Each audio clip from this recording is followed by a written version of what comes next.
नमस्कार साथियों और विद्यार्थियों। इस वीडियो के अंतर्गत हम कक्षा 10 विषय हिंदी की इकाई 2 के 30 शब्दों वाले प्रश्नों का अध्ययन करेंगे। तो आइए शुरू करते हैं। प्रश्न 6, निम्नलिखित प्रश्नों के 30 शब्दों में उत्तर दीजिए। प्रत्येक प्रश्न 2-2 अंक का है। प्रश्न 6 के अंतर्गत पहला प्रश्न है, काव्य की परिभाषा व काव्य के प्रमुख भेद लिखिए। उत्तर, आचार्य विश्वनाथ के अनुसार काव्य की परिभाषा रसात्मकम वाक्यम काव्यम, अर्थात रस युक्त वाक्य ही काव्य है। वह वाक्य जिससे रस की अनुभूति होती है उसे हम काव्य कहते हैं। भेद, काव्य के मुख्य रूप से 2 भेद होते हैं। पहला श्रव्य काव्य और दूसरा दृश्य काव्य। दूसरा प्रश्न है, शैली की दृष्टि से काव्य के भेद लिखिए। उत्तर, शैली की दृष्टि से काव्य के 2 भेद होते हैं। पहला प्रबंध काव्य और दूसरा मुक्तक काव्य। मुख्य भेद 2 होते हैं, श्रव्य काव्य और दृश्य काव्य, और शैली के आधार पर भी 2 भेद होते हैं, प्रबंध काव्य और मुक्तक काव्य। अगला तीसरा प्रश्न है, प्रबंध काव्य की परिभाषा व उदाहरण लिखिए। उत्तर, परिभाषा जिस काव्य में अनेक छंद किसी एक कथा सूत्र में बंधे रहते हैं उसे प्रबंध काव्य कहते हैं। इसमें छंदों के क्रमों को बदला नहीं जा सकता, यह विस्तृत होता है। इसमें किसी व्यक्ति के जीवन चरित्र का वर्णन होता है। उदाहरण, रामचरितमानस यह महाकाव्य है, पंचवटी यह खंड काव्य है, झांसी की रानी यह आख्यानक गीतिका है। अर्थात प्रबंध काव्य वह है जिसमें एक कथा होती है और उस कथा को अनेक छंदों के माध्यम से कहा जाता है और यह छंद आपस में बंधे हुए होते हैं, इनका आपस में संबंध होता है। हम इन छंदों को आगे पीछे नहीं कर सकते, नहीं तो कथा बदल जाएगी, कथा समझ में नहीं आएगी। प्रबंध काव्य विस्तृत होता है, इसमें किसी व्यक्ति के जीवन का वर्णन होता है, उसके पूरे जीवन का भी वर्णन हो सकता है और उसके जीवन से जुड़ी कुछ महत्वपूर्ण घटनाओं या बातों का भी वर्णन हो सकता है। अगला चौथा प्रश्न है, मुक्तक काव्य की परिभाषा उदाहरण सहित लिखिए।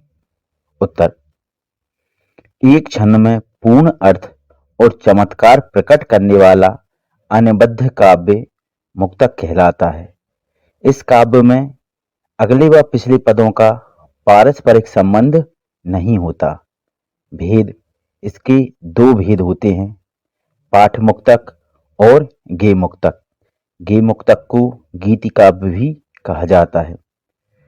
इसके उदाहरण, तार सप्तक की रचनाएं, कबीर के पद, सूरसागर आदि इसके उदाहरण हैं। मुक्तक काव्य में एक जो छंद होता है वह अपने आप में पूर्ण होता है, वह अपने आप में पूरी बात कह देता है, अपने आप में पूरी तरीके से चमत्कार प्रकट कर देता है। इसमें कहानी का कोई बंधन नहीं होता, इसमें आगे पीछे के पदों का भी कोई संबंध नहीं होता क्योंकि कहानी नहीं होती। इस तरह यह कहानी और बंधन से मुक्त होता है, इसलिए इसे मुक्तक काव्य कहते हैं। अगला 5वां प्रश्न है, प्रबंध काव्य के मुख्य भेदों के नाम लिखिए। उत्तर, प्रबंध काव्य के 3 प्रकार या 3 भेद होते हैं। पहला महाकाव्य, खंड काव्य, तीसरा आख्यानक गीतिका या आख्यानक गीतियां। यह प्रबंध काव्य के 3 भेद हुए।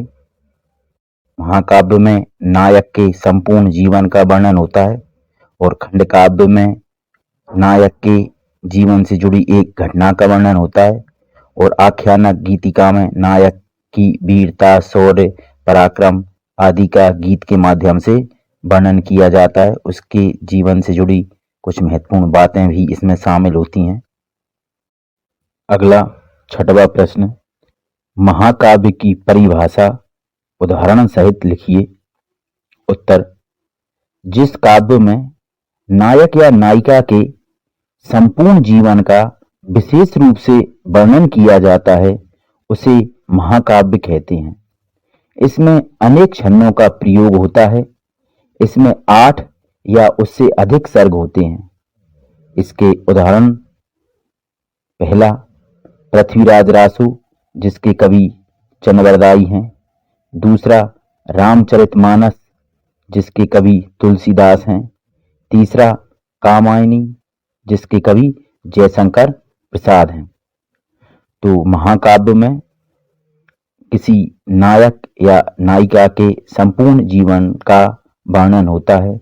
इसमें अनेक छंद होते हैं और इसमें 8 या उससे अधिक सर्ग होते हैं, क्योंकि इसमें नायक के पूरे जीवन की कहानी होती है और वह नायक धीरोदात्त गुणों वाला होना चाहिए।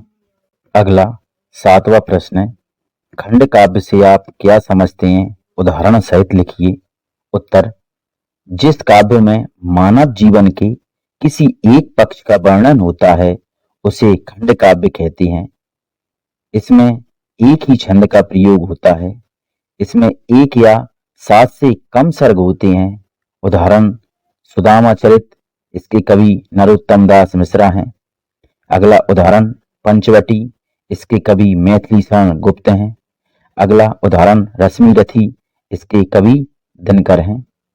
तो खंड काव्य में मानव के जीवन की किसी एक घटना का ही वर्णन होता है। इसमें संपूर्ण जीवन का वर्णन नहीं होता। इसमें एक ही छंद का प्रयोग किया जाता है, जबकि प्रबंध काव्य में अनेक छंदों का प्रयोग किया जाता है। इसमें 1 या 7 से कम सर्ग होते हैं, जबकि उसमें 8 से अधिक सर्ग होते हैं। अगला प्रश्न नंबर 8, आख्यानक गीतियां से आप क्या समझते हैं? उदाहरण सहित लिखिए। उत्तर, महाकाव्य और खंड काव्य से भिन्न पद्यबद्ध कहानी का नाम आख्यानक गीति है या आख्यानक गीतिका या आख्यानक गीतियां हैं। इसमें वीरता, साहस, पराक्रम, प्रेम, बलिदान और करुणा आदि से संबंधित प्रेरक घटना प्रसंगों को कथा के माध्यम से अभिव्यक्त किया जाता है। गीतात्मकता और नाटकीयता इसकी विशेषता है। उदाहरण, पहला झांसी की रानी, इसकी कवित्री सुभद्रा कुमारी चौहान है। उदाहरण, पहला झांसी की रानी, इसकी कवित्री सुभद्रा कुमारी चौहान है। दूसरा रंग में भंग, इसके कवि मैथिली शरण गुप्त हैं। तीसरा चंदेरी का जौहर, इसके कवि आनंद मिश्र हैं। आख्यानक गीतिका महाकाव्य और खंड काव्य से भिन्न पद्यबद्ध कहानी होती है। इसमें भी कहानी होती है। इसमें नायक या नायिका की वीरता, साहस, पराक्रम, प्रेम, बलिदान, करुणा आदि से संबंधित उसके जीवन की घटनाओं को कथा के माध्यम से गाया जाता है। इसमें गीतात्मकता और नाटकीयता होती है। अगला 9वां, पाठ्यमुक्तक काव्य से आप क्या समझते हैं? उदाहरण सहित लिखिए। उत्तर, वह काव्य रचना जिसमें नैतिक भावनाओं व विषय की प्रधानता होती है। इसमें गेयता कम होती है, अर्थात इनको स्वरों से पढ़ा जा सकता है। उदाहरण, तार सप्तक की रचनाएं, सुमित्रानंदन पंत की पतझड़, निराला की भिक्षुबा, रहीम, कबीर, बिहारी आदि के पद इसके उदाहरण हैं। पाठ्यमुक्तक में नैतिक भावनाएं होती हैं, विषय होता है। इनमें गाने वाला गुण कम होता है, अर्थात यह पढ़े जा सकते हैं, इनको स्वर के साथ पढ़ा जा सकता है। अगला 10वां प्रश्न है, गे मुक्तक काव्य की परिभाषा लिखिए। उत्तर, रागात्मकता की प्रधानता वाला मुक्तक गे मुक्तक कहलाता है। इसमें भावों की प्रधानता होती है। रागात्मकता के अलावा इसमें संगीतात्मकता व लयात्मकता की प्रधानता होती है, अर्थात यह गाए जाते हैं। उदाहरण सूर, मीरा व तुलसी के पद इसके उदाहरण हैं। गीत मुक्तक में गाए जाने वाले गुण होते हैं, इनमें भावों की प्रधानता ज़्यादा होती है, इसमें संगीत के तत्व होते हैं, इसमें लय होती है, इसलिए यह गाए जाते हैं। अगला 11वां प्रश्न है, आचार्य भरत मुनि के अनुसार रस की परिभाषा लिखिए। उत्तर, आचार्य भरत मुनि के अनुसार रस की परिभाषा इस प्रकार है, विभावानुभाव व्यभिचारी संयोगाद्रस रसा निष्पत्ति ही, अर्थात जब स्थायी भाव का संयोग विभाव, अनुभाव तथा व्यभिचारी भावों से होता है तब रस की निष्पत्ति होती है। अर्थात जब रस के चारों अंग स्थायी भाव, विभाव, अनुभाव और संचारी भाव या व्यभिचारी भाव मिलते हैं तब रस की उत्पत्ति होती है। प्रश्न 12, रस के प्रमुख अंग अथवा अवयव के नाम लिखिए। उत्तर, रस के 4 अंग या अवयव होते हैं। पहला स्थायी भाव, दूसरा विभाव, तीसरा अनुभाव और चौथा संचारी भाव। इन चारों अंगों से रस बनता है। जब ये चारों अंग मिलते हैं तब रस की निष्पत्ति होती है। अगला 13वां प्रश्न है, श्रृंगार रस की परिभाषा उदाहरण सहित लिखिए। उत्तर, सहृदय के हृदय में स्थित रति नामक स्थायी भाव का जब विभाव, अनुभाव व संचारी भाव से संयोग होता है तब श्रृंगार रस की निष्पत्ति होती है। इसका उदाहरण है, मेरे तो गिरधर गोपाल दूसरो न कोई, जाके सिर मोर मुकुट मेरा पति सोई। सहृदय अर्थात वह व्यक्ति जिसके अंदर रस उत्पन्न होने वाला है, जब उसका स्थायी भाव विभाव, अनुभाव और संचारी भाव से संयोग करता है तब रस की निष्पत्ति होती है। अगला 14वां प्रश्न है, वीर रस की परिभाषा उदाहरण सहित लिखिए। उत्तर, सहृदय के हृदय में स्थित उत्साह नामक स्थायी भाव का जब विभाव, अनुभाव, संचारी भाव से संयोग होता है तब वीर रस की निष्पत्ति होती है। उदाहरण, रघुकुल रीति सदा चली आई, प्राण जाए पर वचन न जाई। अर्थात जब उत्साह नामक स्थायी भाव विभाव, अनुभाव और संचारी भाव से मिलेगा तब भी रस की निष्पत्ति होगी। अगला 15वां प्रश्न है, छंद किसे कहते हैं? छंद के प्रकार लिखिए।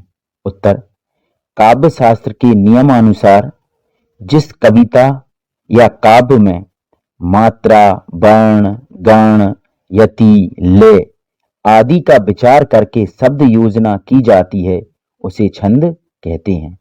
छंद के प्रकार, छंद के 2 प्रकार होते हैं, मात्रिक छंद और दूसरा वर्णिक छंद।